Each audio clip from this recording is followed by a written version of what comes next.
Calon Presiden Capres Partai Nasdem Anies Baswedan membeberkan sedikit langkahnya jika terpilih menjadi pemimpin Indonesia selanjutnya di 2024 mendatang. Ia pun berbicara soal keinginan melanjutkan program-program Presiden Joko Widodo, Jokowi. Anies menyampaikan bahwa dia menjalankan sistem 2C ketika bekerja, yakni continuity and change, kesinambungan dan perubahan. Tidak mungkin hanya change dan tidak mungkin hanya continuity, ungkap Anies dalam program, Jujur-Jujuran, Rumah KD yang tayang di kanal YouTube official Net News, dikutip suara.com pada Selasa tanggal 20 Desember tahun 2022. Selain itu, Anies sendiri mengaku akan melanjutkan pembangunan IKN ketika terpilih menjadi presiden.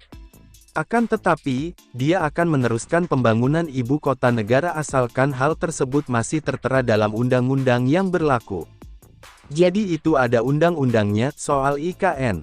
Selama undang-undang itu masih ada, siapapun yang dilantik menjadi pejabat negara itu harus melaksanakan undang-undang, tutur Anies. Anies menganalogikannya seperti perusahaan swasta yang memiliki aturan, namun kali ini negara mempunyai undang-undang. Sehingga ke depannya, Anies menyampaikan dirinya akan bekerja sesuai dengan undang-undang yang ada jika dilantik menjadi orang nomor 1 di Indonesia, jadi IKN, Pak Anies Presiden jalan terus. Tanya pembawa acara, undang-undang menjadi pegangan kita, jawab Anies. Ditanya apakah proyek besar lain Jokowi akan dilanjutkan, Anies menyinggung kerjanya ketika ia menjabat sebagai Gubernur DKI Jakarta. Gini, lihat aja Jakarta. Saya sudah bertugas di Jakarta ini 5 tahun. Bagaimana cara era kepemimpinan Anies mengelola program-program yang sudah ada sebelumnya?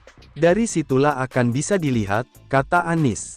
Salah satu contoh program keberlanjutan yang ia sebutkan adalah pembangunan transportasi umum di Jakarta, seperti Transjakarta dan busway yang dimulai dari era Gubernur Sutiyoso dan terus berkembang seiring berjalannya waktu.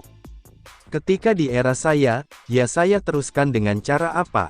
Ditingkatkan jangkauannya. Tadi saya bilang 42% jadi 90%, kata kuncinya 1, integrasi. Kami mengintegrasikan, bukan hanya busway atau Transjakarta, tapi sampai angkot mikrobus itu dalam satu sistem.